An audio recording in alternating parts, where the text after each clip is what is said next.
the goods.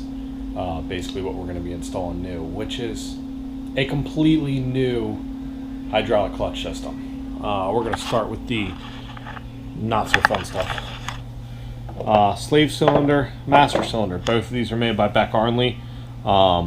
Just stock replacements. This is a hose made by P2M. This is going to, this basically is just a flex line that goes from the hard line to the slave cylinder. It's also made to delete the damper on this clutch system, so we're going to get rid of that. Koyo throwout bearing,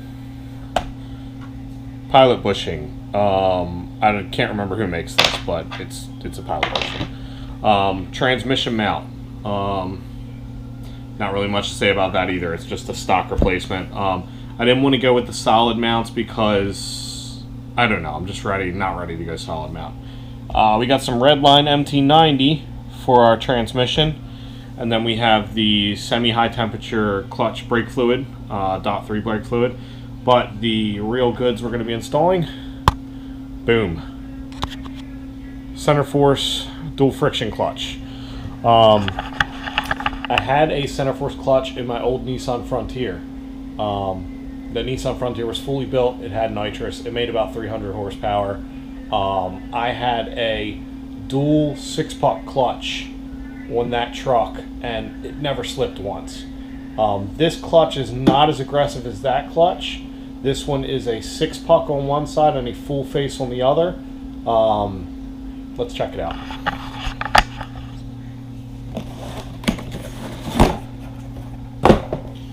Alright, so patented weight system.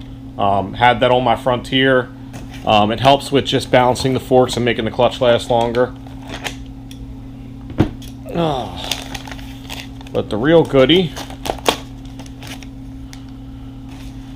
is this. So we have the full face on this side.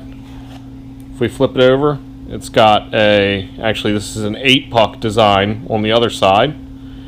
And as you can see with this one, no rattle from these springs in the middle, which is not supposed to happen. So I do want to advise everybody, be very careful with your pressure plate and your clutch disc. You don't want to touch it. You don't want to get the grease from your hands on it. Before we put the pressure plate on, we'll be cleaning this back surface with brake cleaner to make sure it is totally free from any grease or dirt. We're also going to be cleaning our flywheel, which we're going to take out to get resurfaced. Easy, simple project, and we'll go from there.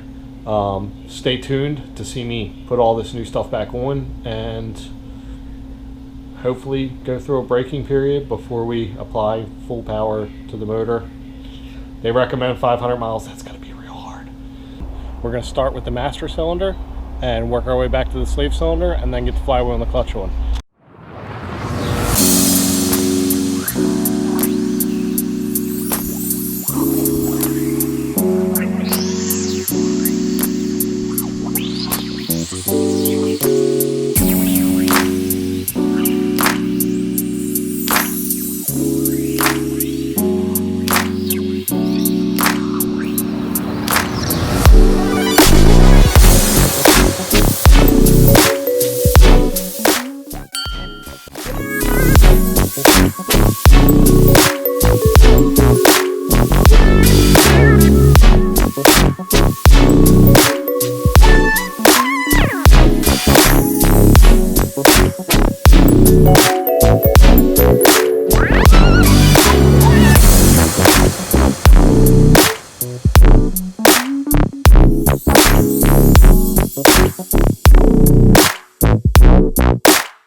We got the clutch back in the 240, got the transmission back on.